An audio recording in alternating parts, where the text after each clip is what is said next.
잘 지내셨죠?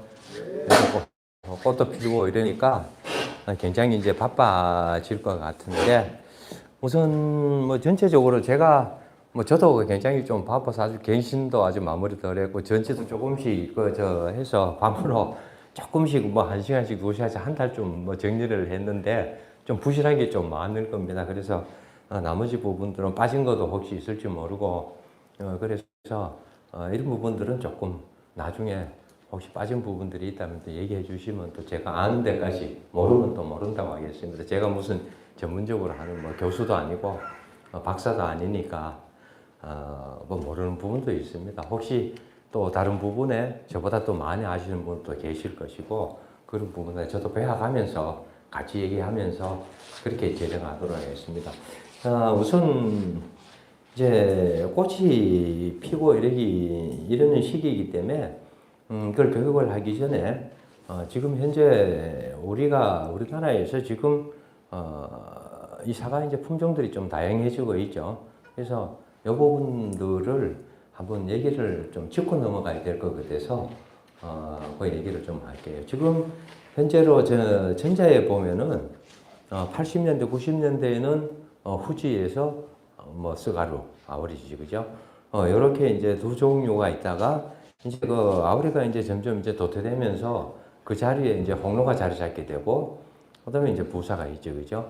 그래서 뭐 부사는 지금 현재 동북 7호로부터 시작을 해가지고 지금 뭐 호브락스나 뭐 지금 변이종이 들어왔는 게 뭐 K1까지 뭐 이렇게 있으니까 뭐 부사나 홍로에 대해서는 크게 얘기할 부분은 없지만은 지금 현재 자리 잡고 있는 부분들이 우리하고는 좀 관계는 없어도 우리가 지금 급식을 주로 하기 때문에 극조생종들에 대한 부분들은 우리가 좀 신기하 좀 거북하죠.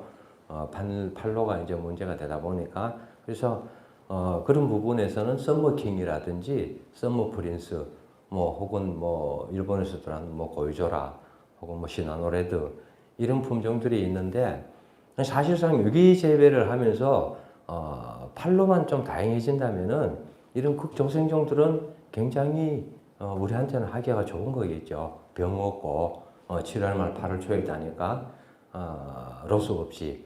근데 이제 안타깝게도 지금은 그 팔로가 지금 그 많은 부분에 개척이 되지 않아서 급식이 위주가 되다 보니까 방학 기간에 나오는 거라서 우리가 신기가 좀 꺼려지고 그런 부분이 있습니다. 그래서 그 다음에 이제 중생종으로 나가면은 홍로 일변도에서 이제 그 요즘 그 많이 이제 시장이 정착이 되는 부분들이 이제 아리수 같은 경우가 좀 있는데 아리수 같은 경우에는 서리 피해가 이제 없는 쪽에서 이제 해야지 이제 아무래도 사비가 많이 오는 부분이니까 특성이 그러나 이제 몇 년 동안에 한 4, 5년 동안에 지금 여러 가지 이제 일반 간행 농사에서는 시장에서 굉장히 자리를 많이 잡은 품종으로 이제 되고 있습니다. 그리고 이게 이제 홍로가 가끔씩 추석이 빠를 때에는 시기를 맞추지를 못하는데 빠르나 늦으나 맞출 수 있는 품종으로서 이제 각광을 좀 받고 있는 부분이 있고 그 다음에 중생종에서 요즘 이제 나오는 홍로도 뭐 후지도 이제 변이종이 나오듯이 홍로도 이제 변이종이 좀 나옵니다. 나오는 게 영주 쪽에서 나오는 이제 홍드림이라는 품종이 있고 그다음에 이제 그 하양에서 경산 하양에서 나오는 초홍이라는 품종이 있거든요. 근데 이제 홍드림 같은 경우에는 제가 몇 번을 이제 배워와도 자홍하고는 큰 차이가 없는 것 같은 느낌이 좀 들었고 초홍은 이게 수확이 8월 달에도 가능합니다. 8월 말쯤 뭐 8월 한 20일만 넘어서도 이 부분이 가능하다 보니까 이 부분 좀 장점이 좀 있는 것 같아서 혹시 홍로 쪽에 굉장히 이게 내가 관심을 갖는 부분들 같으면은 그런 분들 같으면은 이 초홍은 괜찮은 품종이 아니겠느냐. 특히 우리 유기재배에서 홍로를 하면은 이제 탄저에 굉장히 민감한데 이 탄저에 이제 내병성이 굉장히 강합니다. 그리고 또 진도 안 나고 그래서 그런 부분은 이제 참고를 좀 하시고 이제 그 다음에 이제 요즘 대세가 되는 부분들이 새로이 심고 있는 부분들이 이제 감홍이죠. 감홍은 저도 이제 그런 얘기를 하거든요. 이게 뭐 80년대, 90년대부터 감흥을 심어 있었는데, 이 사비가 많고, 그다음에 모양이 안 좋다 보니까, 이거 중매인들이 이 굉장히 외면한 품종입니다. 근데 이제 이런 부분들이, 아까 문경에 한번 오셨지만은, 문경 쪽에서는 꾸준하게 이제 감흥을 하면서, 사과축제에서 감흥을 소비자들한테 홍보를 하고 해서, 지금은 역으로 소비자들이 다시 찾는 품종으로 이게 자리를 잡아가고 있어서 감흥은 앞으로 이제 농사가 판로에는 크게 문제가 없을 것이다. 그리고 좀 모양이 좀 안 좋고 사비가 좀 있고 이렇게 해도 이 풍산성이라서 후지에 비해 가지고는 한 양으로 치면 1.5배 정도를 딸 수 있으니까 이런 부분도 상당히 고려를 해볼 필요가 있다라는 이제 말씀을 좀 드리고 이제 만생종으로 이제 간다면은 요즘 그 후지 외에 이제 충청도 쪽에서 많이 하죠. MB, MB도 이제 뭐 장목반 단위로 이제 형성이 돼서 특화 사업으로 하는 부분들도 후지하고 경쟁을 하고 있고, 그다음에 이제 시나노 골드 이런 부분들은 굉장히 지금 빠르게 자리를 잡아가고 있고, 장점은 입소지를 안 해도 된다. 반사필름도 경우에 따라서는 안 펴도 된다. 이런 장점은 또 있습니다. 이런 부분들이 있고, 그 다음에 이제 요즘 제가 이제 제일 특이한 부분들이 엠부라는 품종이 있습니다. 엠부는 이제 극만생종이라서 후지를 부사를 따고 난 다음에 따야 되는 건데, 어떻게 본다면 되게 추운 지방에서는 좀 리스크가 좀 있죠. 동해를 받을 가능성도 있지만은, 이 부분은 뭐 영주라든지 혹은 김천에 있는 우리가 텔레비 많이 보시죠. 산지액 해가지고 홈쇼핑 하는데 우리나라에서는 이제 개인으로서는 가장 큰 업체인데 묘목 값을 일부 지원을 해주면서 자기들이 전부 이제 수매를 해가는 쪽으로 계약을 하고 있기 때문에 상인들이 나서서 이제 권장을 하는 이제 특이한 품종이죠. 속이 빨가니까. 그래서 이런 품종들은 앞으로 나름 이제 대세가 되지 않을 것인가 이렇게 이제 보고 있으니까 혹시 이제 갱신을 하시는 입장에서 이제 혹은 내가 앞으로 갱신을 1, 2년 안에 해야 되겠다 나이가 너무 많아서 이럴 때는 이런 지금 현재의 시장의 흐름에 좀 맞춰서 우리가 늘 고집하는 후지에서 홍로 이런 부분들은 조금 탈피를 하시는 게 좋겠다. 이렇게 좀 말씀을 드리고 다만 지금 현재 제가 이제 드린 말씀들은 성공 확률과 실패 확률은 있습니다. 그게 어떤 이유인가 하면은 우리는 지금 사과를 재배를 하는 것들이 굉장히 부사를 재배를 하는 후지를 재배를 하는데 익숙해져 있습니다. 그래서 이런 단가지 형태의 사과들은 후지와 똑같은 형식으로 재배를 했을 때 굉장히 실패할 확률이 있다. 품종별로 특성에 맞게끔 재배를 해야 되는 이런 특성들이 있으니까 그런 것들을 이제 참고를 하시고 좀 아시고 난 다음에 혹은 심어놓고도 그런 부분을 배우려고 노력을 하시고 그렇게 이제 제식에 좀 다양화를 해주시는 것들도 우리 이제 친환경 재배를 하는 부분들도 너무 단순한 품종보다는 좀 품종이 좀 다양화도 좀 있어야 될 것이고 그런 부분들이 있지 않겠느냐 그렇게 이제 생각을 합니다. 그리고 오늘 제가 오늘 이런 부분들은 여러 앞서 계시는 분들하고 몇 번 논의를 해서 이런 자리를 만들었는데 실질적으로 우리가 친환경 재배를 했을 때 이게 교육을 하는 목적은 우리가 너무 생가의 비중이 너무 낮아서 이 비율을 좀 생가를 팔아가는 데 비해서 수확량에 비해서 생가 비중을 좀 높여야 되겠다. 이 시장에서 기본적인 수량이 안 나오다 보니까 이 부분이 시장이 없어지는 거예요. 시장이 없어지는 거예요. 이게 맛을 떠나고 품질을 떠나서 양 자체가 없으니까 매장이 없어져 버리고 우리가 갈 데가 없어지는 거거든요. 그래서 우리가 잘 생각해야 될 부분들이 저농약이 없어지면서 우리가 굉장히 기대를 했었는데 그 당시에 우리가 이제 저희들이 이제 생각을 했는 부분은 굉장히 우려를 했는 것들이 우리가 유기사과 혹은 무농약 재배 사과들이 물량이 없다 보니까 오히려 시장에서 철수가 되는 어떤 그런 형태가 되지 않을까 이게 굉장히 우려를 했습니다. 그것들이 지금 현실로 다가오는 것이고 이런 부분들이 다시 우리가 시장의 보편적인 매장에서도 찾을 수 있는 이런 사과가 이런 자리를 잡으려면은 기본적인 물량이 있어야 됩니다. 그런데 안타깝게도 지금은 뭐 서울에 급식하는 양도 모자랄 정도밖에 안 되니까 이런 부분에서 기본적으로 우리가 뭐 재배 면적을 늘리는 것보다도 우리가 현재 있는 면적에서 조금 더 많은 수확량을 가지는 게 좋지 않겠느냐 하는 이런 의도에서 시작을 하는 거니까 여러분들도 좀 생각을 좀 다시 하셔가지고 조금 더 노력을 해주십사 하는 그런 부탁을 드리면서 자 시작하겠습니다. 이제 제가 이제 처음에 지금 이제 4월 초다 보니까 4월부터 제가 정리를 했습니다. 4월부터 이제 정리를 했는데 4월에 들어서면은 굉장히 이제 바빠지죠. 모든 농사가 그렇지만 특히나 사과는 더 그렇습니다. 저는 어떤 생각을 하는가 하면은 우리가 이제 전정을 하고 나면은 사과 농사의 한 50%를 했다고 보는데 그 50%를 가지고 나머지를 가지고 이제 그 수확기까지 이제 비중을 둔다면은 이 4월에 하는 일들이 그 중에서 30% 40% 이상을 차지할 만큼 4월이 굉장히 중요한 달이다. 이렇게 이제 제가 이제 보고 있는데 어떤 부분이냐 하면은 처음에 우리가 아직까지 우리가 시비를 하지 않았다. 근데 물론 수세가 되게 좋고 이런 밭은 뭐 채비든 유박이든 뭐 아무것도 줄 필요가 없겠죠. 그러나 수세가 조금 약해 비고 또 원래 꽃이 좀 많아 빈다 하면은 지금이라도 어느 선까지의 우리가 비료를 무농약 같으면 약간의 비료 혹은 유기농 같으면은 퇴비나 혹은 유박 같은 경우에는 지금이라도 조금은 살포를 해야 된다. 여기 있죠, 그죠? 그리고 두 번째 이 미량 요소를 가지고 내가 좀 말씀을 좀 드릴게요.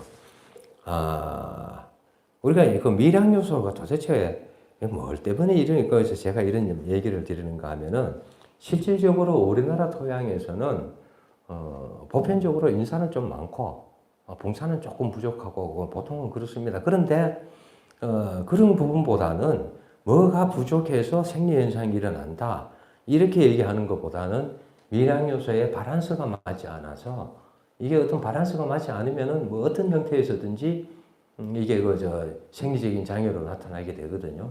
그래서 우리가 이제 사과농사를 오래 짓고 나무를 짓거나 혹은 그 자리에서 다시 캐내고 갱신을 하고 뭐 물론 사과뿐만 아니라 모든 작물이 그렇지만은 우리가 인위적으로 비료를 주고 퇴비를 주고 유박을 주고 이런 인위적으로 많은 것들을 살포다 보면은 미량 요소 자체가 밸런스가 깨지게 됩니다. 하나가 많고 하나가 적고 하면은 서로 간의 상호의 기량작용이라든지 견제를 하고 균형 있게 들어가야 되는데 이 밸런스가 깨져버리면은 이거 잘 안 되게 돼 있죠. 그래서 우리가 뭔가 새로이 좋은 이제 그 작물을 만들려고 그러면은 우리가 제가 흔히 하는 게 뭐라 하죠? 객토를 하죠. 객토를 하고 심었을 때 이 기지 현상을 좀 없앨 수가 있다라고 이제 얘기를 하는데 이 기지 현상을 없애려고 객토를 하면 객토 비용만 많아지가 않죠. 조금 나사가 넣으면 그 뭐 우리 촌땅들 많이 비싸지가 않으니까 바깥 들어갈 만큼 넣어줄 어떤 그런 현상도 나오다 보니까 우리가 농사하면서 어느 정도 여유가 있다면 객토를 하면 좋겠지만은 그런 부분에서 대처를 할 수 있는 것들이 미량 요소다. 왜냐하면은 우리가 객토원을 본다면은 산에서 파거나 혹은 뭐 이런 데서 봤을 때 아무것도 주지 않은 그냥 자연의 그 그대로입니다. 마사를 하든 진흙을 하든 뭘로 하든 그렇다면은 그 안에는 우리가 제일 필요로 하는 질소 인산가리 NPK죠, 그죠? 아무것도 없습니다. 있는 거는 뭐냐 하면은 그 안에는 미량 요소가 정확한 자연 그대로의 밸런스를 맞춰진 것밖에 없습니다. 그래서 이 부분들에 대한 밸런스를 맞추기 위해 가지고 객토를 하는 것이거든요. 그래서 이 부분이 객토를 할 수 있는 여건이 되지 않는다고 본다면은 이 미량 요소는 반드시 살포를 해주는 게 좋다. 근데 이것도 가다 하면은 안 되겠죠. 그래서 이 부분들은 우리가 특히나 우리가 또 비를 하든지 다른 여러 가지를 못 하니까 미량 요소 같은 경우에는 1년에 한 번 정도 봄에 한 번쯤 주면 좋은데 돈 얼마 안 듭니다. 이거 포로 사면은 대충 전평 기준으로 본다면은 한 25km, 30km 이래 본다면은 한 20km, 25km 하면 한 7, 8만 원 합니다. 전평에 한 7, 8만 원 투자하는 겁니다. 그 이외에는 뭐 저 필요가 없고 그 많은 돈이 아니니까 이 부분은 조금씩이라도 이제 주시는 것들이 우리가 생리장애를 줄이는 부분에서 굉장히 중요하다. 그래서 이 미량 요소는 지금쯤 살포를 하는 게 좋다라고 이제 말씀을 이제 드립니다. 그 다음에 이제 여기 이제 이번에 이렇게 보면 월동 병해충 방제가 있는데 전자의 기계유제는 제가 전번에 전정을 할 때 미리 말씀을 드렸죠. 굉장히 중요합니다. 우리가 이 방제를 하면서 개화전의 어떤 형태의 많은 충분한 그 방제를 하지 못한다면 간행농사 같이 뭐가 문제가 발생이 됐을 때 이 방제를 할 수 있는 방법이 잘 없습니다.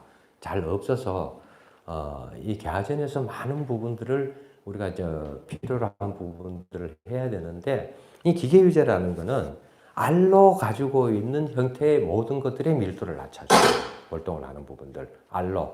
그래서 응애 혹은 깍지벌레, 나방같이 나무에서 이제 월동을 하는 이 병해충의 밀도를 낮춰주는데 이론적으로는 그렇지 않지만 제가 이래 해본 경험으로는 우리가 제일 고민을 하는 부분들이 꽃이 피고 착과 개화기가 들어서면서 결실이 되는 부분에 제일 곤욕을 치르는 게 혹진딧물이지, 그죠? 잎이 말리는 거, 그죠? 잎이 말리는데 이 혹진딧물 피해라는 거는 잎만 말면 되는데 이게 이놈들이 처음에 신초가 나오지 신초가 이제 제대로 못 나오니까 영양 공급이 제대로 잘 되지가 않아요. 그래서 이런 부분들은 굉장히 중요한 부분들인데 이 부분들도 기계 유제가 어느 정도까지는 밀도는 내가 줄여지는 것 같은 이제 제가 이게 이론적으로는 조금 어렵습니다. 그런데 제가 해본 경험으로는 하면 되는데 문제는 우리가 이제 기계 유제를 살포를 할 때의 문제가 되거든요. 저는 이제 기계 유제의 농도는 그렇게 신경을 쓰지 않습니다. 농도는 신경을 쓰지 않는데 대신에 보통 우리가 한 6리터 정도를 넣고 우리가 기계 유제 한 마리 18리터죠. 그러니까 이제 세 차를 치는 거죠, 그죠? 그렇게 한 6리터 정도를 넣고 최소한 300평에서 350평 정도를 칩니다. 그러니까 생육기에 충분한 양을 칠 만큼의 기계 유제를 살포를 해줘야 이게 빠짐없이 나무에 도포가 돼서 이게 맞아줍니다. 그래서 이 부분이 중요하고 두 번째, 우리가 이제 한간에 가면은 기계 유제 잘 안 치려고 그래요. 간행농사를 하시는 분들이 어떤 분들은 왜냐하면은 어린 나무들이나 수세가 약한 나무들은 나무를 쪼아가지고 나무가 크지를 못한다. 이런 말씀을 많이 하는데 기계 유제 6리터 넣어가지고 나무의 크기에 유목들도 지장이 없습니다. 다만 지장을 주는 경우가 어떤 경우인가 하면은 기계 유제는 말 그대로 기름이다 보니까 이게 완벽하게 마를 때까지는 한 3, 4일 정도의 시간이 걸립니다. 물은 금방 말라버리지만은 그래서 이 기계 유제를 칠 때는 일기예보를 반드시 보고 기계 유제 치기 전에 한 3, 4일 정도는 비를 맞추면 됩니다. 녹기 전에 물은 쉽게 내려가 비를 맞아버리면은 기계 유제가 원액만 남아서 그게 밑둥치를 타고 둥치를 타고 흘러내려서 가지 그루톡이 있는 쪽에서 모이게 되면은 그 자리에서 원액이 그대로 남기 때문에 피해를 보게 되는 겁니다. 그래서 기계 유제를 칠 때는 최소한 3일 정도가 비를 맞지 않을 정도로 쳐야 된다.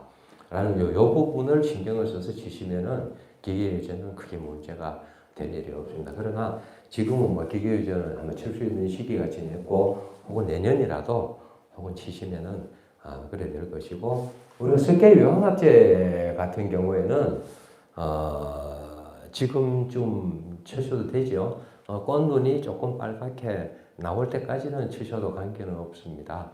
관계는 없고 그 다음에 기계제를 치게 되면은 요즘 잎이 좀 전열기에서 잎이 나오고 이렇게 될 때는 가끔씩 잎이 좀 타는 경우가 있습니다. 그래도 잎이 타는 경우는 회복이 금방 되니까 잎이 타는 거 가지고 걱정하실 필요는 없습니다. 민감하게 생각하지 마시고 지금이라도 석회 융합점 치시는데 이 기본이 석계 유황 합제는 500리터의 물을 타는 것들이 한 말 반을 넣습니다.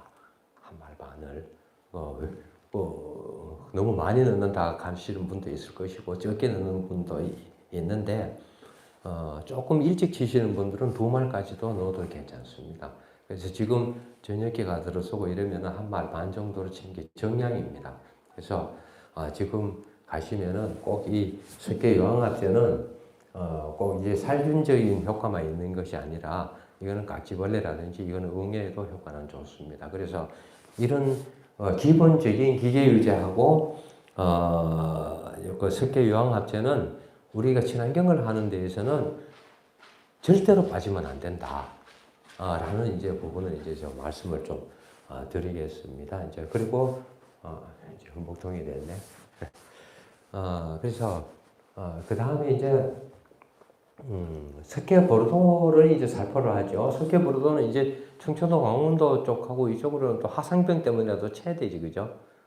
이제 이런 부분들이 있어서 이 보르도 같은 경우에는 지금 치기가 조금은 좀 거북하기는 거북한데 조금 일찍 치시는 게 좋은데 그래도 이게 보르도 같은 경우에는 조금 기계유제를 조금 일찍 치면은 보르도 자체를 일찍 치셔도 관계는 없습니다. 기계유제하고 섞어가지고 석계 유황합제하고는 섞어가지고는 조금 그 문제가 생기겠죠. 항하고 동이니까. 근데 이제 기계유제하고 혼용 살포를 해도 되는데 개화가 되기 전에 지금쯤이라도 이게 중복이 되다 보니까 지금 석계 유황합제를 아직 못 주신 분들은 이 부분까지 이제 치기가 좀 어려운데 뭐 그렇게 쳐도 크게 문제는 될 일은 없지만은 되게 시간이 늦으면은 아마 아연보르도라도 치시는 게 좋습니다. 뭐 그 약효가 거의 없으니까 아연보르도라는 그 약효는 많이 떨어지죠. 그래서 그렇게 해서 이제 되는 거. 개화전약제에서 우리가 이제 여기 이래 보면 있죠. 여기 이제 살충제. 이제 나방류하고 이제 진딧물이 이제 문제가 좀 되죠. 손나방이 이제 지금 어느 선까지 이제 조금씩 이제 나서게 되고 홍진딧물 피해도 있고 혹은 이제 조팝나무 진딧물 새파랗지, 그죠? 이것도 일부 지역에서는 지금 그 잎에 지금 원래는 날이 따뜻하다 보니까 많이 붙고 있습니다. 그래서 이 부분을 이제 방지를 해야 되는데 우리 친환경 약재 이제 방제는 제가 이제 얘기하는 것보다도 오늘 오후에 제가 특별한 손님을 한 분을 그 점심 먹고 이후에 한 분 모셨어요. 친환경 그 자재에 대한 부분하고 일반 유기 자재 뭐에 쓸 수 있는 이런 부분에 대한 어떤 조금 시간을 한두 시간이라도 어렵게 뭐 우주 쪽에서도 많이 교육을 하러 뭐 기술센터나 많이 오셨을 거예요. 김대한 씨라고 그린피아 산업의 사장님인데 전국적으로 뭐 기술센터나 농협 쪽에 뭐 청송기술센터에서 한 서너 번 왔다 갔고 교육을 하시는 분인데 오늘 저 부분을 뭐 제가 아끼는 후배라서 제가 부탁을 좀 했습니다. 친환경 약재 쪽에서는 저보다는 훨씬 더 잘 아시니까 치는 방법, 그다음에 뭐 보관 방법 이런 것까지 이제 점심 먹고 난 다음에 시간에서는 오래 하니까 그 부분은 이제 생략을 좀 하겠습니다. 그리고 우리 여기에서 이제 방제를 해야 될 부분들이 여기 이제 가목 얘기가 좀 나왔죠. 가목 농사를 하시는 분들은 개화 전에 반드시 칼슘을 주셔야 됩니다. 할 때 치셔야 되고 일반 가목을 하지 않는 분들이라도 붕사는 쳐주셔야 돼요. 붕사는 우리가 이제 꽃을 좀 튼튼하게 하고 우리가 아까도 얘기했죠. 우리가 이제 붕소는 미량 요소 중에서 붕소는 우리나라는 항상 좀 부족하다. 그래서 우리가 지금 붕산을 우리가 뿌리는 원소 기호는 이제 붕소인데 우리가 토양에 뿌리는 걸 가지고는 붕사라고 얘기를 하지, 그죠? 그리고 연면 시비를 하는 거는 붕산이라고 얘기합니다. 그래서 붕산은 보통 250g에서 500g. 사과 같으면은 굉장히 둔감한 거기 때문에 한 500g 정도를 넣어주셔서 칼슘하고 혼용을 하면 됩니다. 원래 붕산하고 칼슘은 10대 1의 비율로 넣습니다.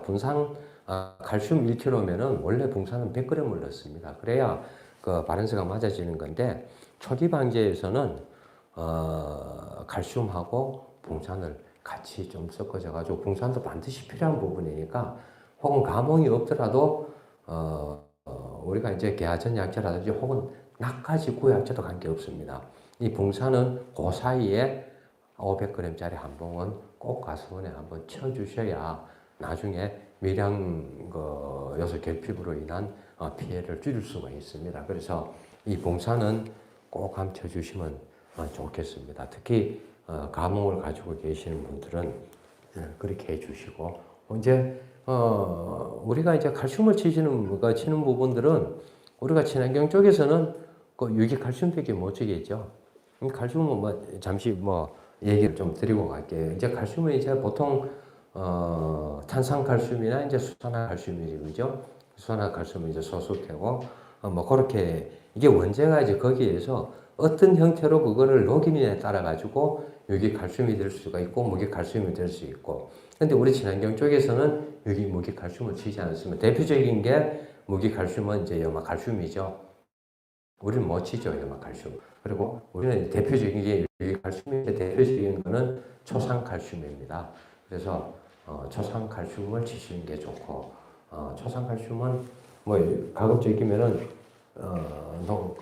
일반 시판상에 가서 사면 굉장히 비쌉니다. 그래서 소분되어 있는 거, 소포장으로 되어 있는 게 굉장히 비싸니까 25kg짜리 큰 포로 해서 사서 치시는 게 굉장히 싸게 치니까 초산칼슘을 사실 때에는 보편적으로 이제 그렇게 치시면 됩니다. 원래 제가 한 몇 년 전까지만 해도 초산칼슘 25kg짜리를 한 15만 원 정도 갔는데 지금은 한 6만 원대, 7만 원 미만에서 구할 수는 있습니다. 그래서 요즘은 이제 반값으로 구할 수 있는 길을 제가 또 알고 있어가지고 그래 요즘은 쳐가지고 이제 칼슘에 대한 부분에 대한 부담은 좀 줄였습니다. 그래서 그래 칼슘은 이제 그렇게 좀 주시면 좋고 뭐 여기 없는 얘기도 좀 많이 나와 있죠.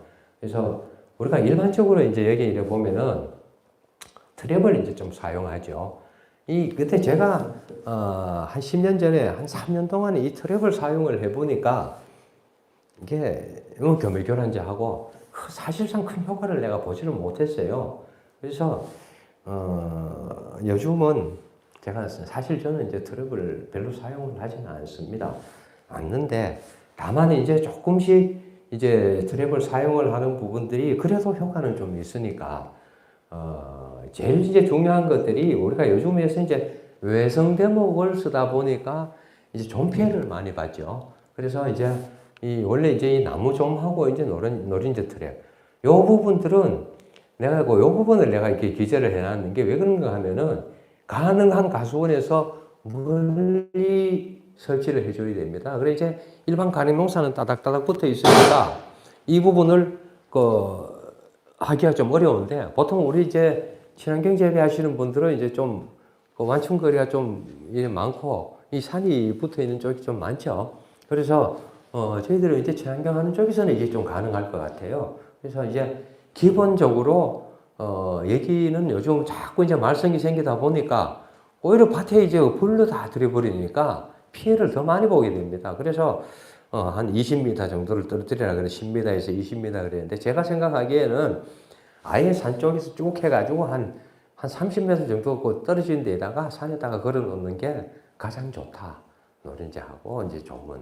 그래서 이제 요즘 이 종은 이 나무 종 때문에 이제 골머리를 앓는데 이게 왜 그런가 하면은 요즘 이제 전부 이제 밀식 재배를 하거나 혹은 초밀식 재배를 이제 바뀌다 보니까 이제 대목 자체를 M9으로 하게 돼 있어요. 그죠? M9으로 하다 보니까 M자가 붙는 것들은 보편적으로 이제 측근에 이제 영향을 좀 많이 받습니다. 뿌리의 분포가. 보통 N자를 받는 게 옛날에 MM106 대목 같으면 그래도 옛날에 교목선 같이 밑으로 많이 뻗어 나오지만은 M26 같은 경우에는 직근과 측근의 분포가 50대 50이 되는데 M9 같은 경우에는 측근의 형태가 거의 한 70% 이상이 차지하다 보니까 이게 이 좀이 나올 수밖에 없는 게 한발 피해나 습해나 이런 쪽에서 이제 나오게 돼가지고 뿌리가 어떤 식으로든지 조금 스트레스를 받게 되면은 이제 이 부분들이 겨울에 동해로 이어지고 동해가 이어진 것들이 종폐로 이어지고 불안병으로 이어지고 그렇게 되는 거거든요. 그래서 차후에 얘기를 하겠지만은 요즘같이 유목을 심고 이제 외성대목을 심는 밭들은 간수가 굉장히 중요하다라는 말씀을 또 한 번 드립니다. 그래서 이런 부분들은 이제 종피해가 하지 않도록 수세 관리를 좀 잘 해줘야 된다. 그 다음에 이제 제가 4월이 굉장히 바쁘다 그랬는데, 참 많죠. 동해도 있고, 냉해도 있고, 그 다음에 꽃가루 수정도 해야 되고, 적화도 해야 돼요. 이거 아마 여기 농사 한 30년 이상 이래 지으신 분들은 옛날에 꽃 필 때는 부정 탄다고 아예 꽃 필 때는 가수원에 안 들어갔어요. 놀았어요. 요즘 그렇게 하면 농사 망합니다. 꽃 필 때가 SS기 매일 돌아가야 되고 매일 뭔가가 쭈물떡거리고 안 하고는 농사 자체를 할 수가 없는 시절이 되어버렸습니다. 그래서 이런 부분들 때문에 4월이 굉장히 바쁘다고 하는데 제일 처음에 이제 이 동해는 이제 보통 우리가 보면은 2월 달에 뿌리가 움직이기 직전에 이 동해를 입습니다. 겨울에 우리가 휴men기가 잠을 자는 기간에는 영하 15도, 20도 내려가도 동해를 안 입어요. 근데 이게 이제 휴men기가 막 깨가지고 이제 뿌리 활동을 하는 시점. 요때가 보통 우리를 보면 2월 달이죠. 원래 같으면은 2월 말이 아니라 2월 한 중순쯤에서 아마 뿌리가 움직이지 싶어요. 그래서 우리가 이제 동해를 방지하는 여러 가지 이제 설치를 할 때 늦어도 2월 중하순전에는 해야 된다. 페인트 굳이 그 겨울에 안 발라도 됩니다. 가을에. 2월 초쯤 돼서 페인트 저 나무에다가 유목들 칠해도 동해 예방에는 굉장히 가능하다. 그래서 그거는 이제 시기별로 이제 그렇게 해주시면 되는데, 자, 이제, 여기 있죠. 수확 후부터 수성 페인트를 도포를 하거나, 신문지거나, 보호필름, 이런 거, 혹은, 요즘 뭡니까, 수도관 싸는 거, 그런 거 잘라도 하기도 하고, 이런 것도 필름으로 일부러 이렇게 또 찍찍이 붙여가지고 파는 것도 있어요. 그런 것도 있고, 그래 하는데, 어떤 형태로든 이런 것들은, 유목들은 좀 보호를 해줘야 된다. 페인트 바르는 것도 최소한, 제식 한 5년 차까지는, 요 부분들은, 잘라 이거죠. 제일 쉬운 것들은 사실은, 요거죠. 제일 쉬운 게 수성 페인트 도포죠. 수성 페인트를 붓으로 칠하면 굉장히 좀 어렵습니다. 그래서, 요즘은, 요즘 농가에 제초제 치는 거, 전동으로 제초제 치는 거 있죠. 거기에다가, 페인트가 물하고 좀 섞어서 한 구멍만 해, 두 구멍짜리를 한 구멍으로 해서 그냥 갖다 이렇게 칩니다. 나무에다가. 그렇게 하면 물을 타니까 좀 묽으니까 이제 두 번 하는 거죠. 그렇게 하면 굉장히 쉽게 칠할 수 있습니다. 이제 그래서, 제일 돈도 싸게 치고 빨리 치는 것들이 바로 이제 수성 페인트를 이제 도포를 하는 거다. 특히, M9 같은 경우에, 대목을 가지고 심었을 때는 꼭 이런 동해를 방지하는 부분들은 좀 해주시면 좋겠다. 라는 이제 얘기를 좀 드립니다. 근데 이제 지금부터 이제 제일 중요한 부분들이 이제 냉해죠. 냉해는 개화 직전에 바라기부터 시작을 해서 지금 바라기부터 시작을 해서 냉해는 오게 되죠. 온도가 되게 떨어지면은 이제 이 온도에 영향이 되는데 이제 방지 대책이 여기 있어요. 미세살 수 있고 완개 태우기도 있고 먹면 시비도 있고 완개든 요즘 부지런하게 완개 태우는 분들이 아직까지도 있기는 있습니다. 폐다야 태우고 그렇게 효과가 있습니다. 그런데 미세살수라는 거는 이제 미세살수 가수원에 설치가 된 집 외에는 불가능하겠죠. 제일 꼭대기에 우리가 미니 스프링클러하고 똑같은 원리입니다. 이제 그 꼭지만 다르죠. 아주 안개같이 해서 아예 밤 한 12시, 1시 이쯤 돼서 온도가 기온이 급격히 떨어질 때 그 스프링클러를 돌려가지고 이 꽃 자체를 얼려버리는 거죠. 그러면 꽃이 얼음에 쌓여 있으면은 용도죠. 용도니까 보통 우리가 이제 꽃눈의 피해는 영하 한 2도 정도는 가야 넘어서야 이제 피해가 오니까 그 얼음으로 싸서 그거를 이제 냉해 피해를 방지하는 가장 효과가 좋은 방법입니다. 그런데 미세살수는 돈도 많이 들고 이렇게 또 안 한 집들이 많다 보니까 이 부분은 안 한 집들은 뭐 하고 싶어도 뭐 하는 부분인데, 자, 그러면 이제 그 다음에 이제 할 수 있는 부분들이, 목면시비죠. 목면시비에서 이제 종류가 할 수 있는 게 아미노산도 있고, 해조 추출물도 있고, 뭐 펄빅이라든지 혹은 왁스 종류가 있죠. 고착제죠. 우리가 쓰는. 이런 것들이 있습니다. 그런데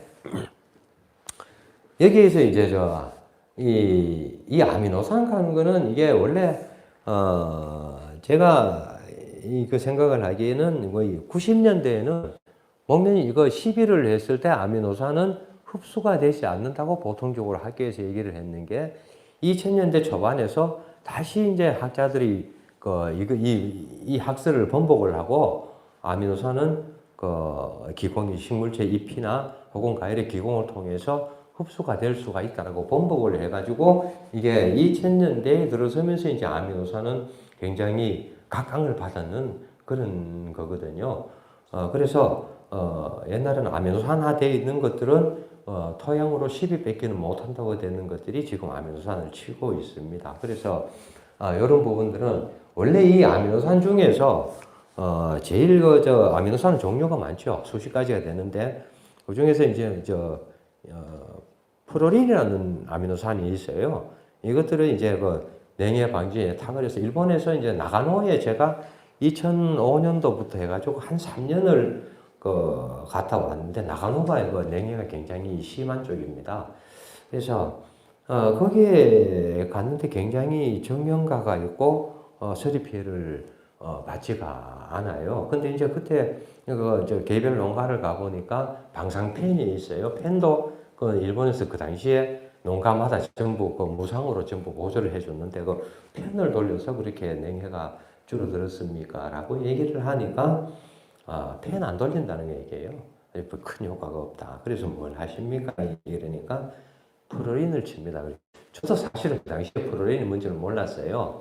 그래서 안동대학교 농가대학에 그 당시에 전익조 교수하고 제가 같이 갔었는데 전 교수한테 이 프로린이 뭡니까? 내가 물었습니다. 제가 물어보니까 이게 아미노산의 일종인데 이거는 이제 굉장히 냉해를 방지하는 효과가 있다. 그래서 식물로 본다면은 고산지에 사는 에델바이스에 이제 많이 함유가 되어 있고 동물에는 냉해 동물들 고등어, 강 같은데 이게 함유가 되어 있어서 함유대에 이제 견딜 수 있는 이것 때문에 견딜 수가 있다. 그래서 정 교수가 아까 와가지고 안동대학교 와가지고 이걸 프로린 추출을 해가지고 저한테 뭐 좀 주기도 하고 실험도 해봤는데 제가 이 영양제 회사에 전체적으로 이 대한민국에 좀 큰다는 회사에 전부 전화를 해봤어요. 아미노산제 중에 프로린이 함유가 된 영양제가 있습니까? 프로린으로. 비싸기 때문에 우리나라에는 안타깝게도 프로린이 다량으로 함유가 된 아미노산제는 없다라고 얘기를 하고 그나마 그래도 소량이 들어있는 것들이 대유에서 나오는 미리근이라고 합니다. 그래서 뭐 그런 부분들은 뭐 참고를 하시고 그러나 그뿐만이 아니라 꼭 프로린이 아니더라도 아미노산제를 쳤을 때 냉해를 견디는 힘은 굉장히 좋습니다. 그래서 그 다음에 냉해를 견딜 수 있는 것들이 해조 추출물이죠. 여기는 제가 여기 켈프라고 얘기를 했는데 켈프는 다시마에서 추출되는 해조 농출객입니다. 근데 이제 미역에서 나오는 것들은 알게라고 그러죠. 근데 이제 알게는 조금 더 비싸요. 미역 제약에서 나오고. 근데 효과 면에서는 큰 차이가 없기 때문에 우리가 농사를 짓는 부분에서는 알게를 거의 안 씁니다. 안 쓰고 켈프를 쓰는데 켈프를 쓰고 이런 것들을 섞어서 아미노산하고 해조류 이런 것들을 섞어서 치는 방법이 있습니다. 이런 것들이 있고 그 다음에 휴믹산이나 펄빅이라고 얘기를 했는데 휴믹이나 부식산이죠, 그죠? 휴믹, 그죠? 펄빅이나 아니고 휴믹은 우리말로 하면은 부식산이라고 얘기하지, 그죠? 부식산 같은 경우가 이제 들어가는 경우가 있고 이런 경우가 있고 그 다음에 여기에 있는 왁스륨. 요거 이제 왁스륨 하니까 굉장히 뭐 그런 것 같은데 사실상 우리가 치는 고착제도 왁스류입니다. 우리가 석회 포르도액을 칠 때 고착제 쓰죠. 그래서 보편적으로 좀 싼 게 파라핀 왁스, 그다음에 제일 비싼 게 레진 왁스라 그러지, 그죠? 송진 왁스. 이런 것들은 도포를 하는 겁니다.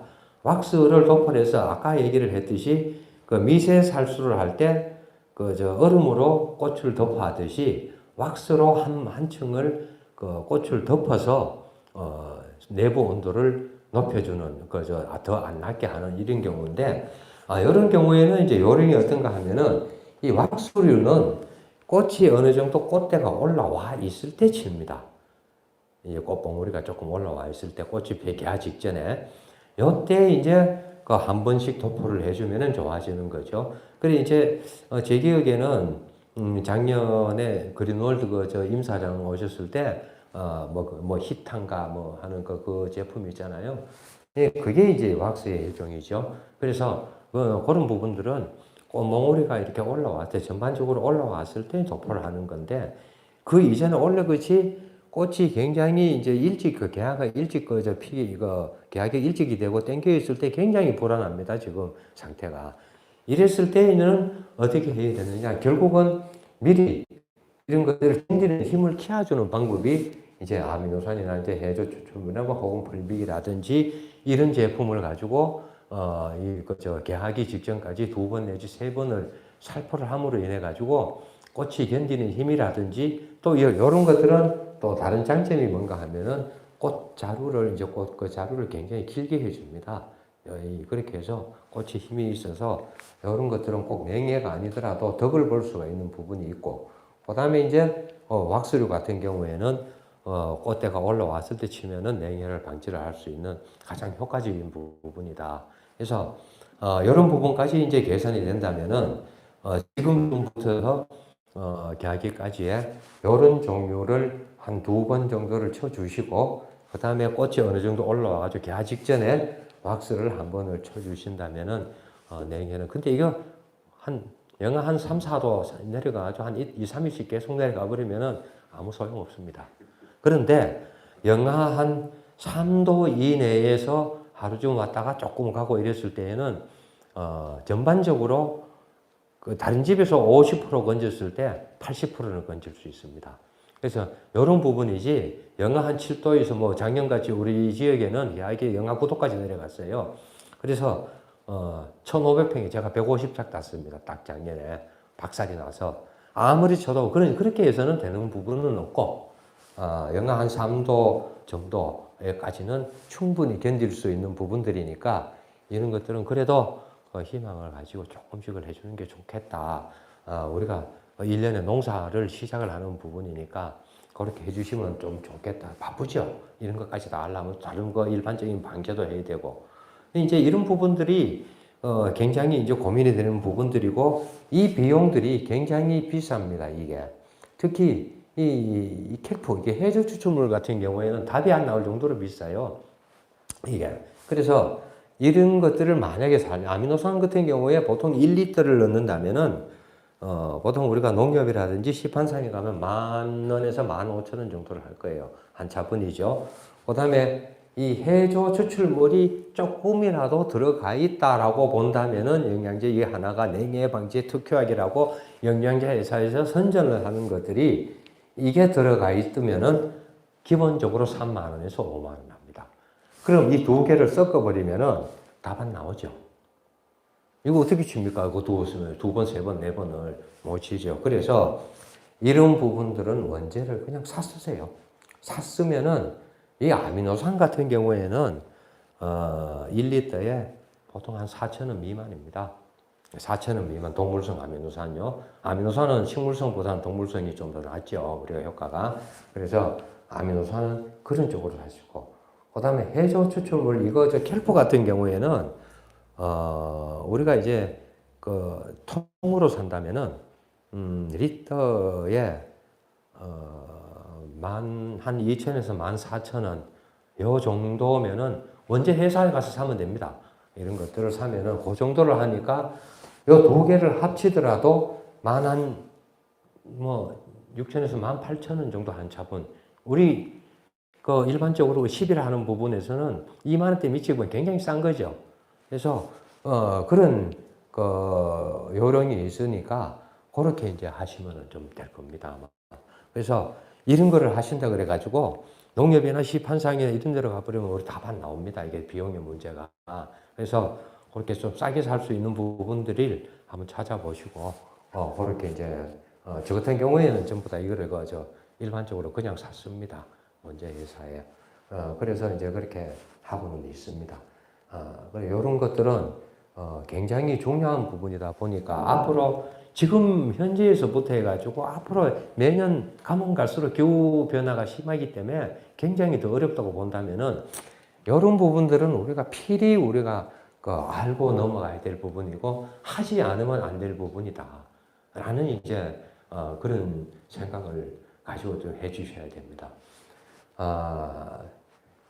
그 다음에 이제 우리가 이제 계약기에서 이제 관리가 되는 거죠. 계약기에는 꽃을 붙였다가 띄었다가 해야 되는 시기지, 그죠? 인위적으로. 일단 꽃을 수정을 해야 되겠죠. 수정을 시키려면은, 인위적으로 이제 수정을 한다면은 잘 안 된다 하면은 붓이나, 제일 하는 것도 우리 붓이죠. 그 다음에 요즘 타조 깃털 하는 거에 나오는 거 있죠. 그런 거 있고, 혹은 SC기 부착형으로 해서 뿌리는 것도 있고, 그렇게 되죠. 그래, 이제 여기 이제, 요 붓이나 깃털 같은 경우에는 잘 보셨겠지만은 SS기 뒤에 붙여가지고 꽃가루를 석성자를 타서 날리는 부분들은 이게는 잘 보신 분도 있고 못 보신 분도 있을 겁니다. 그런데 이거 우리가 이제 잘 알아야 되는 것들이 이 사과의 꽃가루는 바람으로 이게 수정이 되지는 않습니다. 그거는 우리가 알고 하셔야 됩니다. 그런데 이게 어떤 얘기인가 하면은 꽃가루는 반드시 암술의 주두를 건드려줘야 암술이 흔들려줘야 수정이 됩니다. 그냥 꽃가루를 살짝 얹어가지고 절대로 수정이 안 돼요. 흔들어야 되는데 그런데 이거를 써보면은 수출도 하고 하는데 왜 어느 정도 효과가 있느냐 하는가 하면은 결국은 방화곤충이죠. 이 꽃가루를 가수원에다 어딘가에 날려놓는다면은 꽃에도 앉을 수 있고 풀에도 앉을 수도 있고 이제 바닥에 폈는 우리 고랑이에 폈는 꽃에도 이제 앉을 수가 있는데 그것들이 벌에 앉아가지고 꽃가루를 묻혀서 암술에 갖다가 옮겨주는 역할을 한다. 그런 이론입니다. 그래서 요거는 이제 그런 이론으로 만드는 것이고 이 깃털이나 붓은 직접적으로 주두를 건드려 주는 거죠. 그래서 이렇게 이제 하는 거죠. 근데 이제 꽃가루를 이제 수정을 하는 것들은 이제 요령이 있죠. 꽃가루 수정 혹시 하시는 분 계십니까? 한 분도 없어요. 수정이 잘 안 되는 신분들은 꽃가루 수정을 하셔야 됩니다. 저는 하고 있습니다. 하고 있는데 저는 홍로에도 합니다. 정형가를 만들려고 수정이 안 돼서 그런 것보다가 정형가 비율이 많죠. 그래서 우리가 보편적으로 수정을 하기 위해 가지고는 이게 자가 수정이 될 수 있는 품종이 있고 상하 수정이 안 되는 품종이 있죠.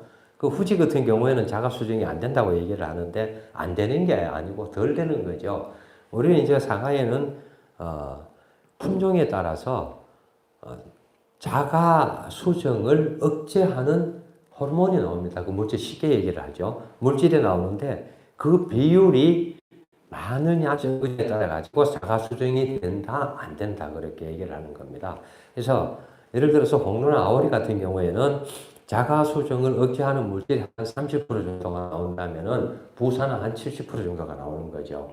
그래서 자가 수정이 덜 된다는 얘기인데 그래도 이 꽃가루 수정은 하셔야 되는 것들이 이게 수정을 하지 않는다면은 뒤에 이 적하에 문제가 생깁니다. 또 적하에 문제가 생기기 때문에 꽃가루 수정을 하는데 자 이제 그러면 꽃가루 수정을 한 번도 안 해보셨으니까 넘어가려고 그랬는데 그러면 꽃가루를 어떻게 사용을 하느냐 사용을 하는 방법은 알아야 사용을 하죠.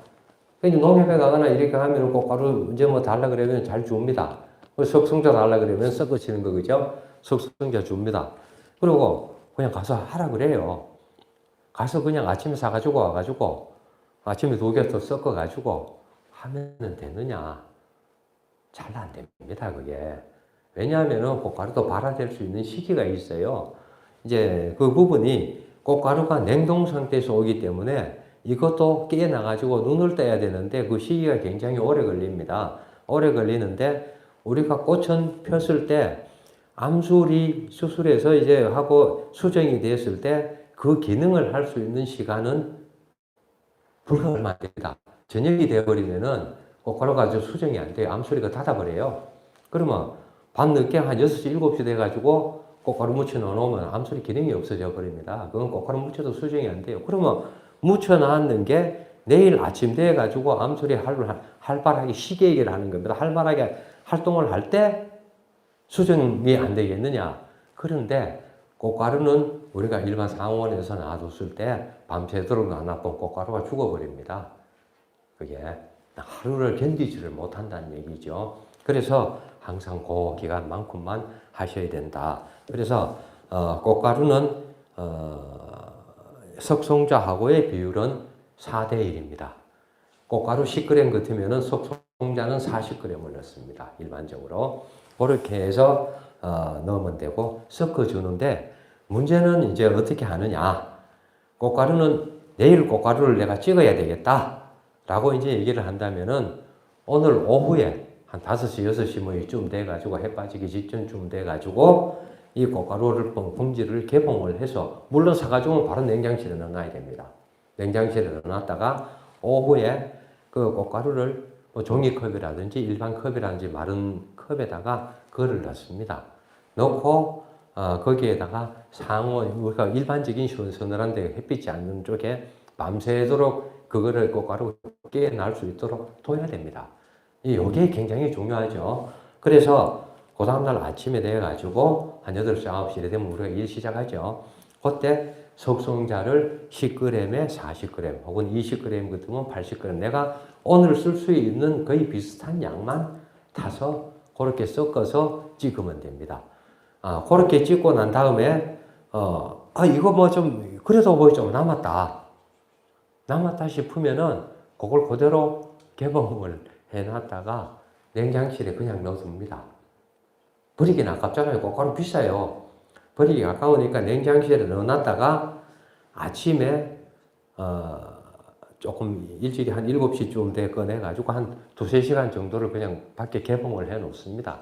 그래서 다시 찍으면 되는데 원래 꽃가루를 찍는 시간은 이슬이 완전히 마르고 그 다음에 암술이 활동을 해서 꽃가루 수정이 되는 시간들까지 계산을 해가지고 복잡한 얘기는 안 하겠습니다. 너무 길어지니까 암술에서 주두를 통해 뭐 흘러가고 어쩌고 저쩌고 하는 얘기는 빼고 이렇게 한다면은 보통 우리가 시간은 10시에서 2시입니다.